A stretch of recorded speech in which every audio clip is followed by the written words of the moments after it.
Hey, so I was so excited to watch the episode that I completely forgot to mention this, so I'm adding it in post. Um, what's happening with Mappa is completely unacceptable. These animators have have been are essentially slaves at this point.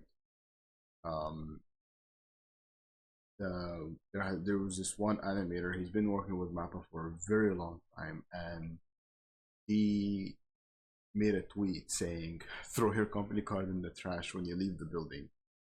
That is ridiculous. I mean, clearly something is wrong here. Um, and these animators, they usually, typically, an anime episode is finished months before it airs, and then they take that leftover time to kind of rest and maybe polish it up a little bit. But this episode, episode 17, was finished hours before it aired. That's how tight of a schedule they are on. This is unacceptable. Mappa cannot keep doing this. These people are humans and they should be and they deserve to be treated as humans. It is disgusting what Mappa is doing to them. Um, especially when you consider especially when you consider that how good season 2 has been, the quality of animation. These animators have been giving pouring all of their heart and soul into making this some of the best animation we've ever seen in the industry, and that's how they get treated. It's disgusting. And honestly, I hope I hope they get to take a break, even if it means that the episodes get delayed. I don't mind waiting a month in between episodes if it means that the animators actually get treated like human beings, because they are human beings. And now that that has been addressed, time to get to the reaction. Hey everyone, welcome back to another Jujutsu Kaisen reaction. Today we're going to be doing season 2, episode 17. Last time, it was crazy. It was crazy. You had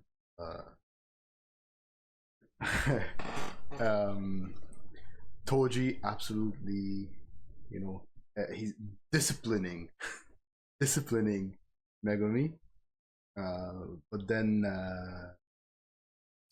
he realized, like, this is my son, and he asked him, like, oh, what's your name? And like Fushiguro, and he's like, oh, it's not Zenin. I'm glad.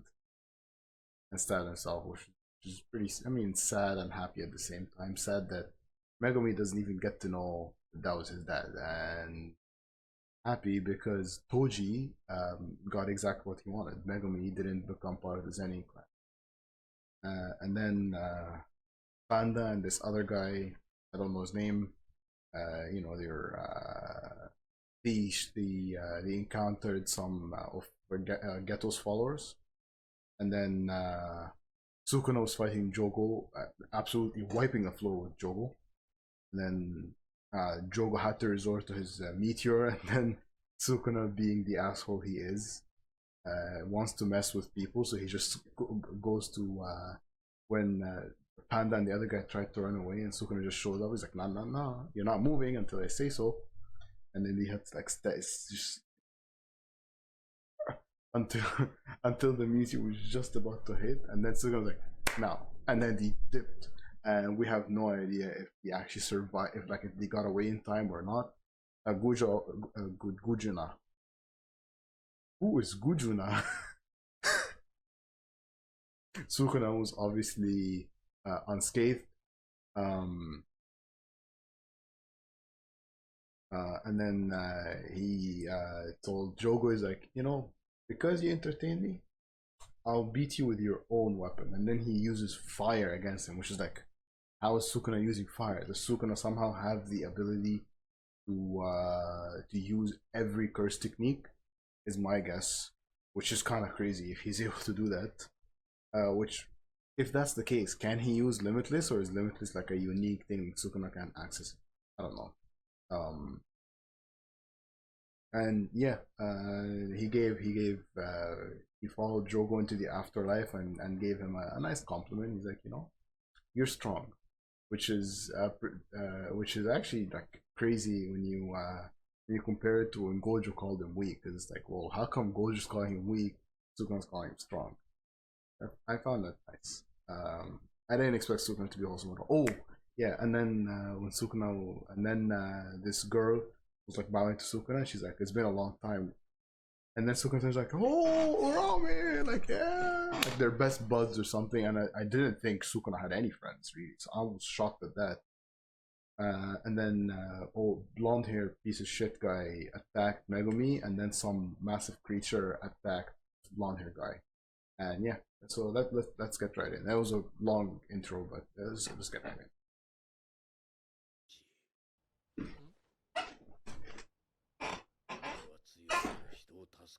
Oh, that's Yuji's grandpa. Yeah.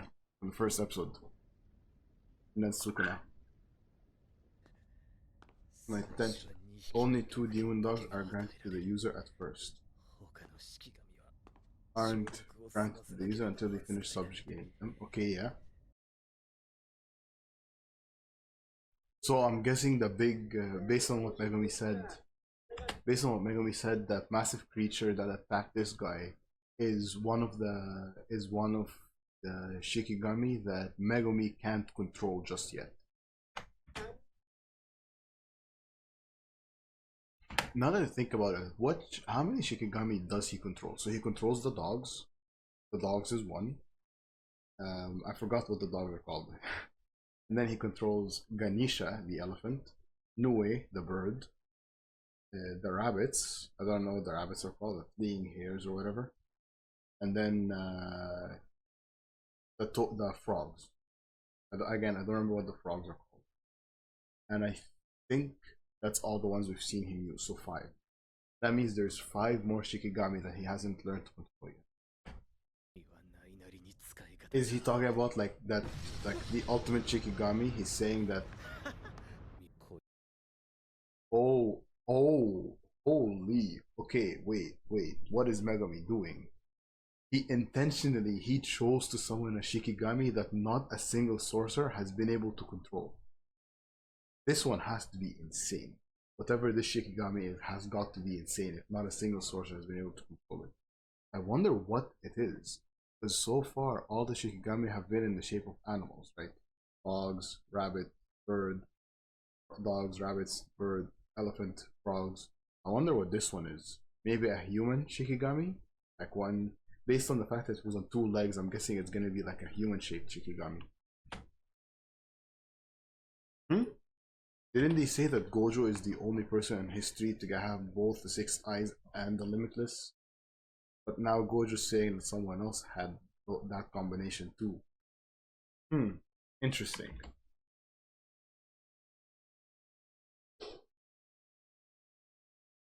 So that is the. I'm guessing that one's Mahar. Okay, I should clear the air. I know that I think that the curse that the Shikigami that Megumi summons is called Mahoraga. Just by reading comments and stuff like that. I've seen someone mention Mahoraga versus Sukuna. I don't know who Mahoraga is, so to me that's not a spoiler because I don't know what Mahoraga is. And then today I open YouTube and I see a video title. I didn't even look at the thumbnail. I just saw the title alone, and it was like Mahoraga something in that. All I read was the word Mahoraga, and I immediately clicked away because I didn't want anyone more. So I'm guessing that Mahoraga, whoever that is, shows up in this episode. So just putting 2 and 2 together, if it's something and if it's a creature in this episode, and it fights Sukuna, then most likely it's the Shikigami that Megumi summons. In which case, how strong is Maharaga? Is it actually strong enough to fight Sukuna? Because that's pretty insane. Which, I guess, seeing how not a single sorcerer in history has ever been able to control it, it might make sense that it's as strong as Sukuna. Or close to, at least. Oh, hold up. They're making this dramatic as hell. What's with the wolves howling, the statue? Yep, that's Maharaga. How does this blonde guy know Maharaga though? When he's like, he's participating in that ritual, how does the blonde guy know about it? Oh, it has wings, so it's not a human. An angel, maybe?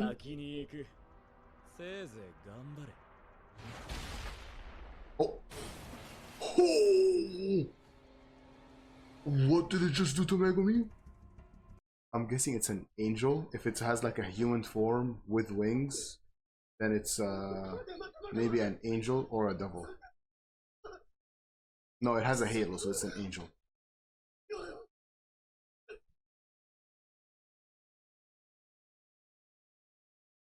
Are we finally gonna learn what his technique is?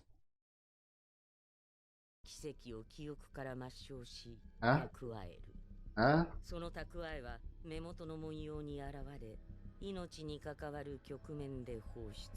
What? Oh! Erases life's little daily miracles from his memory and stores them up? Huh? Huh?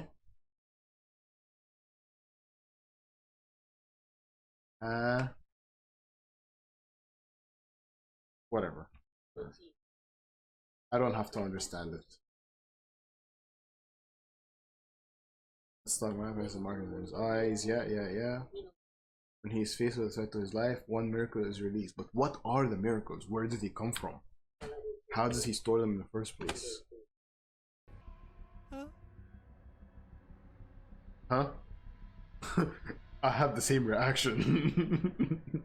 Huh? Oh, I was just about to say, there's no way Megumi dies. I know that Megumi sacrificed his life, summoned this thing, but there's no way he dies. So how does Megumi survive this if he sacrifices his life? I guess Sukuna used his reverse curse technique to heal Megumi, is my assumption. Which is, I mean, he did it just now. But I still don't quite understand this whole ritual thing. Like, why does blonde piece of shit need to stay alive? I still don't understand the whole ritual thing. Okay, how crazy is this fight? I wanna know how crazy this fight is gonna be. Because I know people have been hyped for it. Again, I've seen comments talking about it, so I know people are hyped for it. Well, it survives Sukuna's attack, so that's impressive enough as is.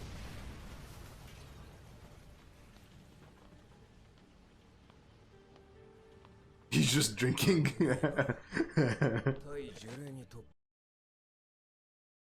If I was a cursed spirit, that means that Sukuna isn't a curse. Interesting. Then what is Sukuna? Is he a human? Is Sukuna a human who is it like I'm gonna use some fairy tale example. Is it like the Acnologia in fairy tale where it was a human but he used so much dragon slayer magic that he turned into a dragon himself? Could it maybe be that Sukuna was a human who used so much curse techniques he turned into a curse? And that's why he's not exactly a cursed spirit. Oh, it landed a hit on Sukuna. Hold on. That's impressive. That's impressive. Hold on. Even Jogo couldn't land a hit on Sukuna. So this thing is insane then. It's stronger than Jogo. Not bad. Not bad, actually. I can see why nobody has ever been able to control it.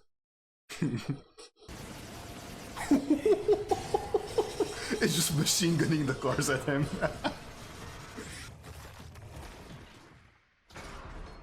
And it's crazy how fast it heals from any damage it takes.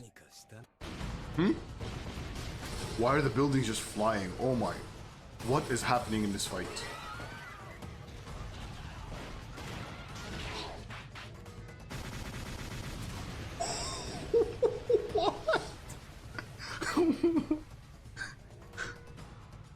That's still not enough to kill it, huh?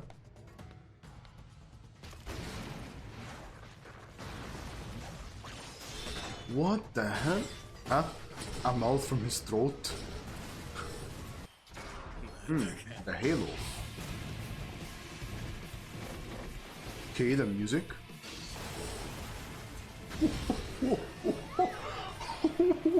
What is happening? What is happening? They're taking down the whole city again because Jogo took down half the city and now Maharaga's taking down the other half. Did he just turn the train into 2D? I don't understand anything that's happening right now. This fight is beyond, like, the scale of this fight is beyond anything we've seen in this show yet. I don't understand any of this. God, Sukuna's laugh. Sukuna's laugh.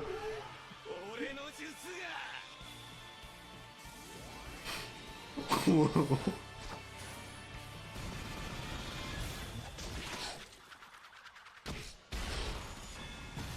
So I know it landed not just a hit, it landed a lot of hits on Sukuna, but it hasn't actually injured Sukuna. It just landed hits, but it hasn't done any real damage.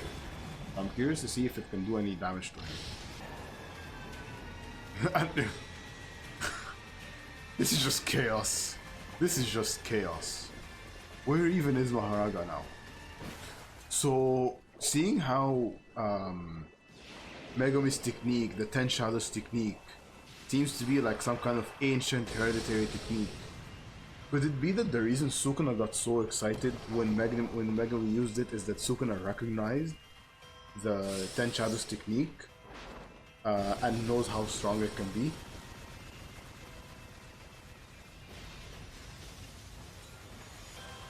What is happening? This is just chaos. And how is it just healing everything instantly? Similar to Yamato no Orochi? And how exactly? Both represent perfect cycles and harmony. The Shikama's ability is the halo. Oh, it's to adapt to anything and everything. Oh. Hold on, that's crazy. Interesting. So it can. So the halo allows it to adapt to. He actually had to use his domain expansion. Unlike others, it does not cut out a separate space with a barrier. It manifests the domain.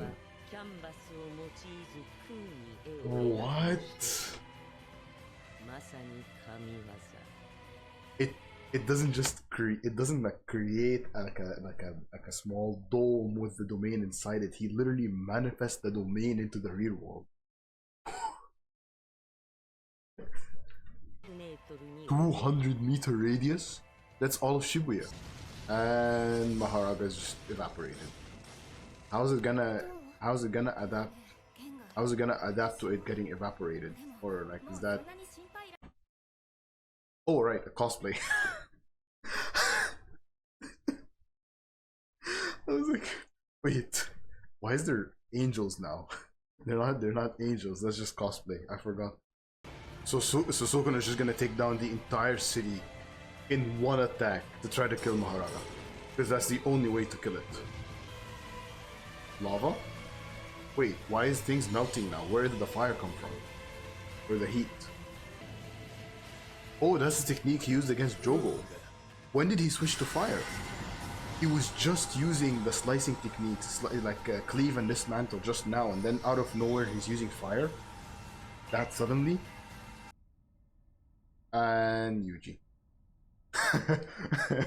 Out of nowhere it's just Yuji. What? So, is dead?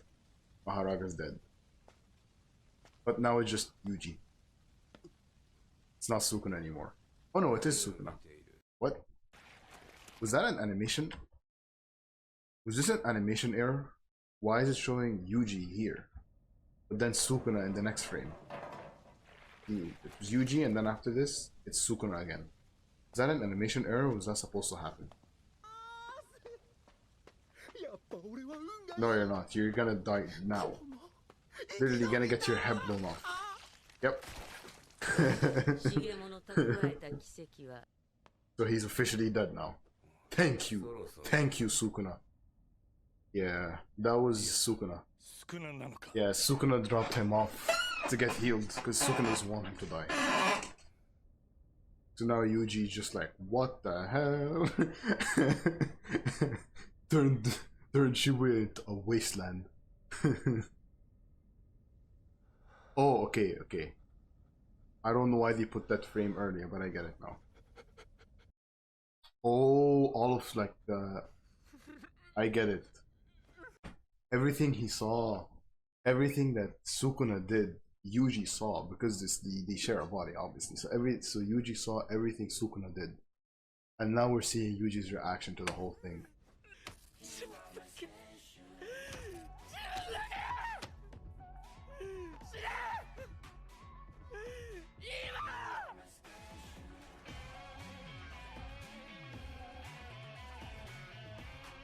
Oh, I just realized there was no opening song in this episode. The opening song's playing now as the credits, I believe. Yeah. That's... Wow, that was devastating. So this is the Shibuya incident. This is the Shibuya incident.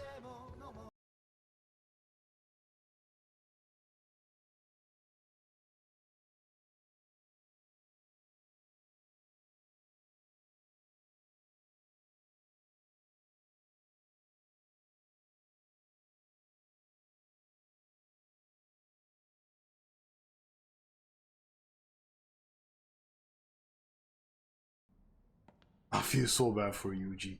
I feel so bad for Yuji having to see all of that. Yes! He's still alive! He's still alive! He has a massive burn. He has a massive burn on him, but he's still alive. That's all that matters. His eye. Yo, he looks like Two-Face now with the missing eye and the exposed teeth. Oh. He looks epic now.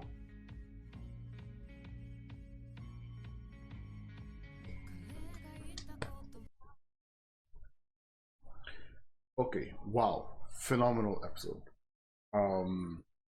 Again, the fight was amazing, but it was just it's.